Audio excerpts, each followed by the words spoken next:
Thousands of Venezuelans have taken to the streets of Caracas to support the government of Nicolas Maduro and the Bolivarian Revolution. The president of the Constituent Assembly, Juan Guaido, joined the march. He said people will defend the Constitution and their country against any foreign intervention. The United States has decided to name a president in Venezuela. That's not written in the Constitution. The opposition knows what they're doing is unconstitutional. The Constitution will never allow that. That's why they sold their souls to the imperialism. We are fighters, workers, and Venezuelan women who are not going to step back. We are going to fight for the people of Bolívar, people of Zamora, and the people of Manuel Sáenz, who was a fighter. We are here to fight and support our president, Nicolas Maduro. Let our president alone. Let him work. You have to rule in your country. We rule in ours. Here we want peace, solutions. We don't want war or violence. It's enough. The imperialism needs to stop. Firstly, the president of the assembly is flouting. The Supreme Court did not recognize that assembly. So that man cannot come before the people who already elected its president and say he wants to take the government. We, Venezuelans, do not agree. He is not the president, and he never will be. The U.S. President Donald Trump should sanction his own country. He needs to care about his own country. He shouldn't believe that he will come here to bomb and kill us. And a counter-protest to Maduro called by the opposition leader Juan Guaido took place in Caracas, too. Guaido called his supporters to protest against the government. He also urged the military to abandon President Nicolas Maduro. Meanwhile, a representative of Venezuela's opposition in the U.S., Carlos Vecchio, said they will not hold talks with President Maduro despite his several calls for dialogue. We disagree with any dialogue, unlike what President Nicolas Maduro has pretended. We've said it very clearly. Anyone who wants to start a negotiation seeking an exit to dictatorship, a strengthening of the transnational government, and a call for elections, this is the negotiation we are laying out. Our correspondent Luis Tavera has been following the marches and brings us the latest from Caracas. I am here in downtown Caracas, where everything remains calm as demonstrations continue. People are gathering in the popular Plaza Bolívar to support the government of Nicolas Maduro and to reject the intervention attempts pushed by the United States. A permanent vigil is also being held outside the Miraflores presidential palace. Supporters at the vigil have said that they will remain there to defend their sovereignty, their right to self-determination, and to defend their constitution. Meanwhile, the Supreme Court of Justice has announced that a probe will be opened against opposition leader and self-proclaimed President Juan Guaido, who has been banned from leaving the country. The judiciary has also ordered his accounts and assets to be frozen. That was Luis Tavera from Caracas. And the Venezuelan president, Nicolas Maduro, has met with the army once again during a military drill on Wednesday. The troops have assured the president that they are ready to defend Venezuela's territorial integrity. During the military exercise, Maduro accused Colombia of dividing the country's armed forces. A group of military deserters have become mercenaries of the Colombian oligarchy and conspire from Colombia to divide the Bolivarian National Armed Forces. Por la patria venceremos. We will win for our nation. I only need to ask to God to bless you all. We will continue the march. We will ensure our victory. We are in the right side of history again. 200 years of march, of combat, failures and progress. But the time of betrayal and failure is over. It's time for loyalty, for victory. It is time to welcome the prosperity and progress of our country. In the last few weeks, the military has been preparing for the upcoming Congress of Angostura celebrations, expected to be the biggest military exercise in the country's history. The army commander says soldiers are ready to sacrifice their lives for the country. Aquí, en la patria de Bolívar y Chávez, Here in the nation of Bolívar and Chávez, people are the one who rule. Here we do not have a king or queen. Here there is a popular power, a civil-military union to defend the country with our lives if need be. What are we going to do? Succeed. For who? For Venezuela. For who? For Venezuela. For our nation, we will win. And in an earlier video message posted on Facebook, President Maduro called for U.S. citizens to support a diplomatic resolution to political differences. I want to have respectful relations of closeness and cooperation with the United States. The U.S. is bigger than Donald Trump. I want to have good relations and resolve our issues. Let's stay on the peaceful and diplomatic path. I ask for respect towards Venezuela and ask for support of the people of the U.S. so there won't be another Vietnam, and even less in our own America. I ask for peace and respect. We are on the right side of history. The U.S. administration continues with its threats, not only against Venezuela, but also against its allies. Via Twitter, the National Security Advisor John Bolton has said the government is ready to take action against anyone who does business with Venezuela. He called for countries not to, quote, deal in gold, oil, or other Venezuelan commodities. Meanwhile, Russia's Foreign Minister Sergei Lavrov is calling on Venezuela's opposition leader Juan Guaido to act in the interests of the people and not foreign powers. We call on the Venezuelan opposition to show a constructive approach, refrain from ultimatums and act independently, first of all being guided by the interest of Venezuelan people. All these initiatives face categorical unwillingness, a categorical refusal by the opposition's leader to engage in any sort of dialogue. And we see how they are publicly encouraged by Western sponsors in this destructive stance. And worldwide support for Venezuela continues as supporters of President Nicolas Maduro organize rallies around Europe. In Spain, supporters took to the streets chanting no to the coup in Venezuela. Pro-Maduro demonstrations have been ongoing throughout the week in London as well. They have been urging the British government to not support the US-backed coup. Similar rallies have also taken place across the European cities, including Berlin, Brussels, and Athens. And in Zambia, people marched in solidarity with the people of Venezuela. They called on foreign countries not to meddle in the internal politics of the South American country. Hands off Venezuelan oil placards were displayed during the march. And in Mali, dozens of people marched to demand a peaceful solution. They chanted in support of President Nicolas Maduro and called on the U.S. to stay out of Venezuela. Moving on, authorities in Brazil have turned down former President Luis Ignacio Lula da Silva's request to attend his older brother's funeral. The police alleged there were no officers to guarantee Lula's safety or helicopters available to transport him. According to the law, prisoners are allowed to attend such services. Even when Lula was arrested during the dictatorship, he was allowed to attend his mother's funeral in 1980.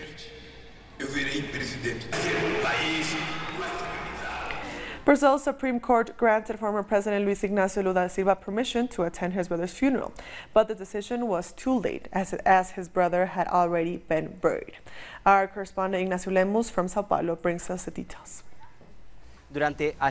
Yesterday, Lula's defense lawyer requested a permit for the former president to leave prison so he could attend the vigil and funeral of his older brother. The 79-year-old Hannibal Ignacio da Silva died of lung cancer on Tuesday.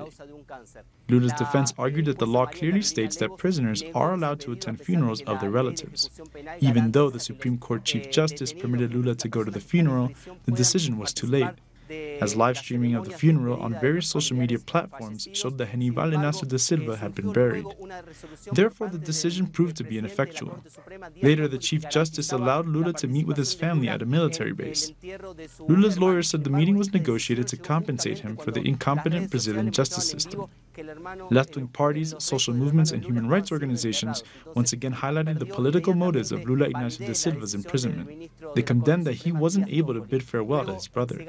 Previously, authorities in Sao Paulo argued that they don't have the resources to guarantee the security of an operation of this nature, which would have likely attracted a huge crowd. Critics highlighted the controversy of Lula's sentencing, as it was the fastest among those tried in the same corruption case. Yet the court moved very slowly in allowing him to attend his brother's funeral. We'll be back very soon. Stay with us.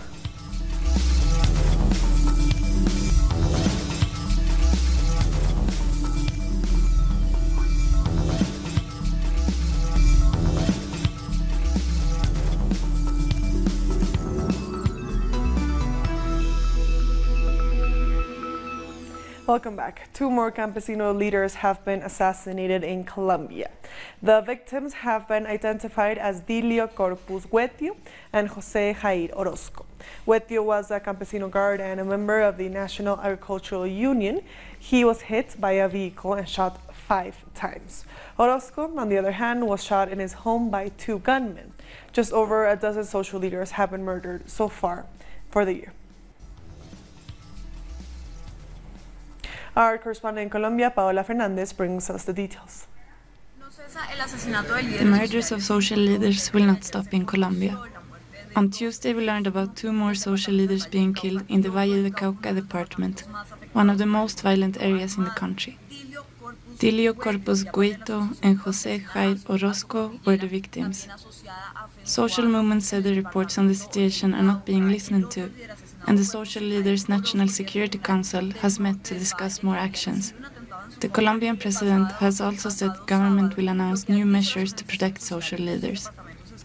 On the other hand, human rights organizations have said there is a lack of public policy and commitment from government.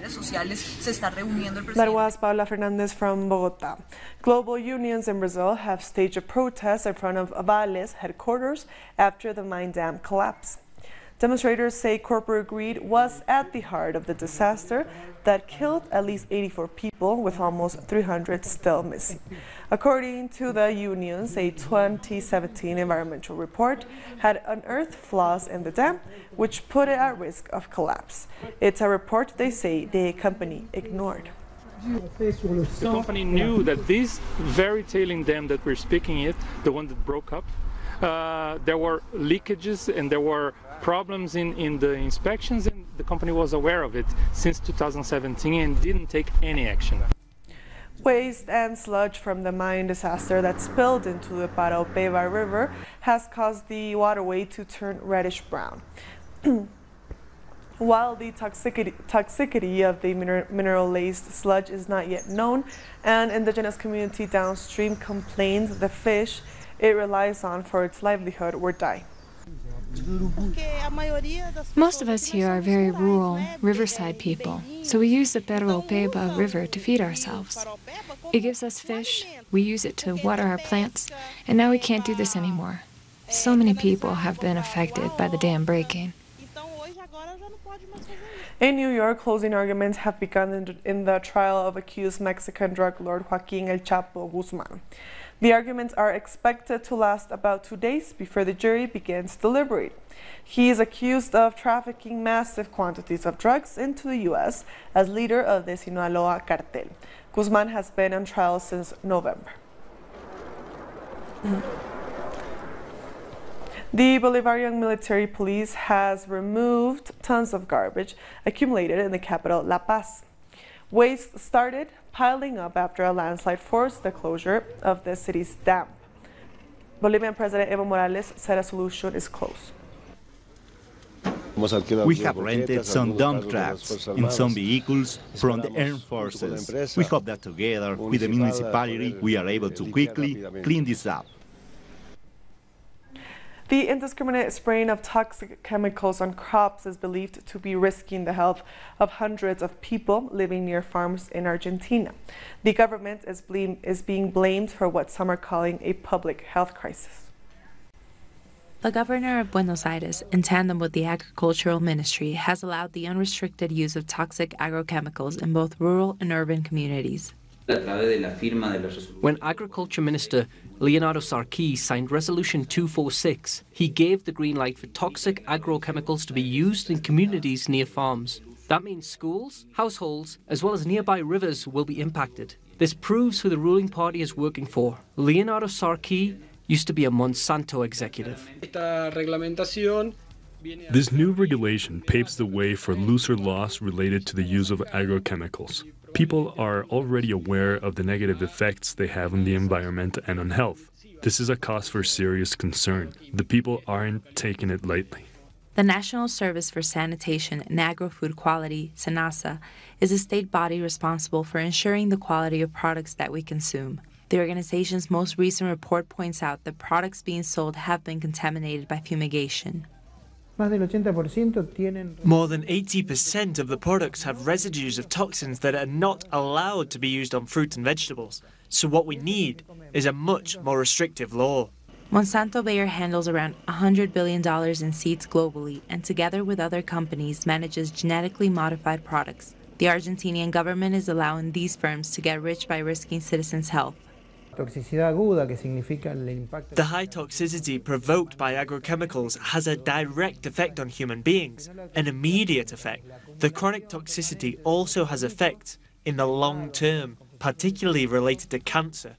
Experts are warning that food sovereignty is being affected by these practices and that fumigation aimed at increasing the production of soy, corn, and other crops is poisoning and boosting cases of cancer and other related diseases. Hundreds have marched through San Juan, Puerto Rico against an imminent ban on cockfighting. Some locals defend the blood sport, saying it is a cultural tradition.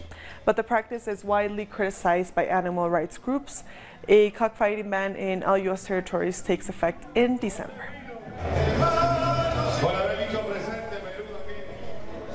Quinoa, one of the world's most popular health foods, has also become a catalyst for the Bolivian economy, and export markets are opening up. But can Bolivia satisfy this soaring demand? We'll tell you in this report. It is also known as the golden grain of the Andes for its extraordinary nutritional qualities. Since the United Nations declared 2013 the International Year of the Quinoa, demand has increased.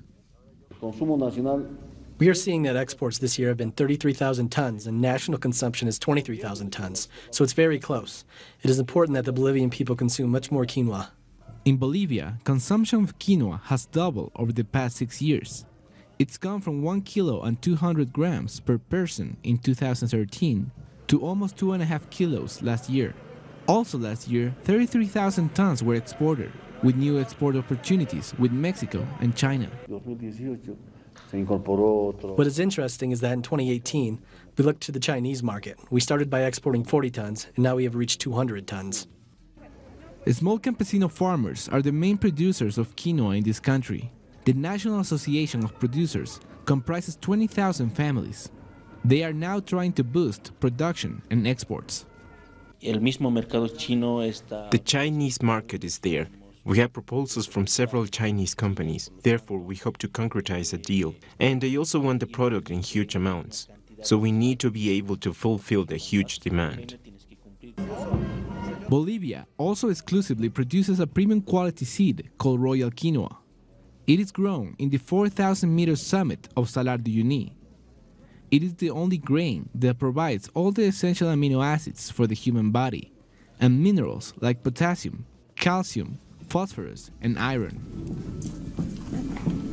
We'll be back very soon. Stay with us.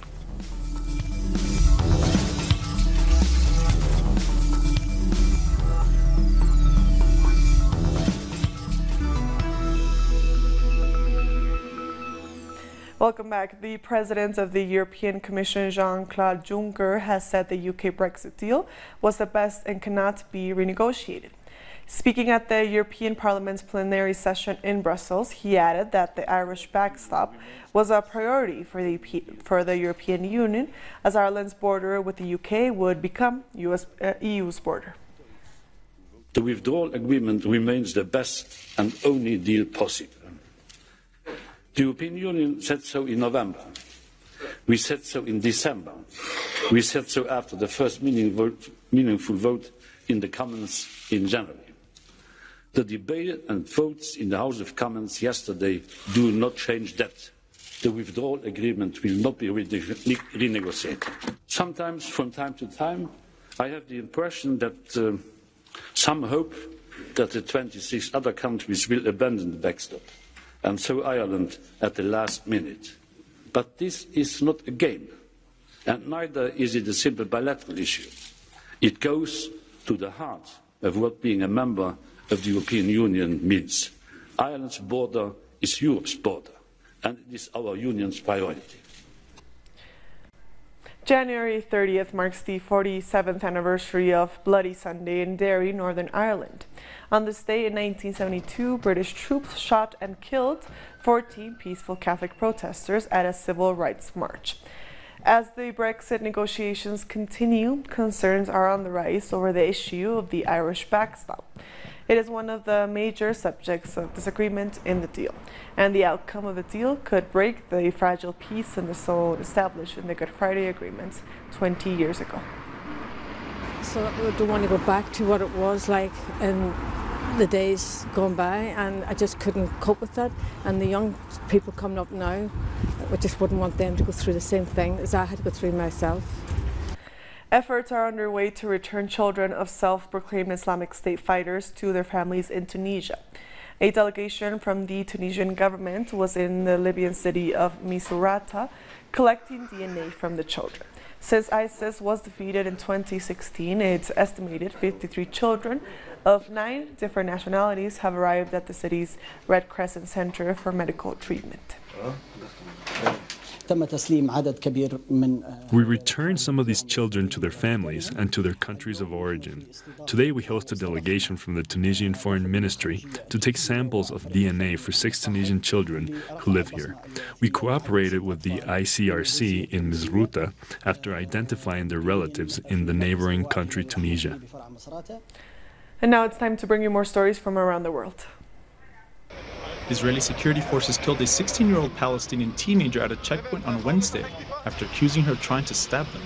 She allegedly charged towards them after coming out of a taxi when they fired. The checkpoint separates Jerusalem from the occupied West Bank. A checkpoint that's active during all hours of the day, especially in the morning hours. A teenage girl arrives. To our surprise, a teenage girl aged 16, a schoolgirl from Ramallah. She gets out of a taxi up here. She probably came from the Ramallah area, the Jordan Valley area, descends by foot at the checkpoint, encounters the security guards, whips out a knife and tries to stab. The security guards, together with border police who are here, respond by fire. That hits her and she was neutralized. She was killed on the spot. A $19 million museum tracing the evolution of Indian cinema has opened in Bollywood. It's spread across a 19th century bungalow and a modern 5-story glass structure in South Mumbai. It boasts stacks of recordings, filmmaking tools, and interactive touchscreens where visitors can watch clips from movies. According to the U.S. Congressional Budget Office report, the government shutdown has cost $11 billion. Small business owners lost business as federal government employees weren't paid for 3 weeks.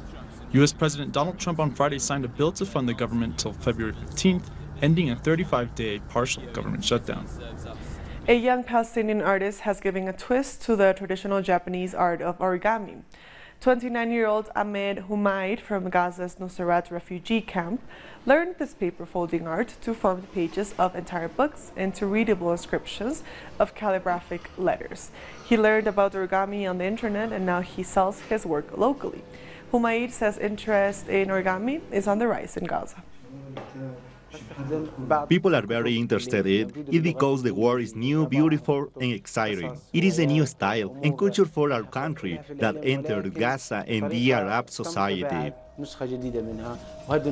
And with that story, we've come to the end of this news brief. These and other stories, as always, find them on our website, teleserenglish.net. And also join us on social media. We are on Facebook, on Twitter, and on Instagram. For Teleser English, I am Estefania Bravo. Thank you for watching.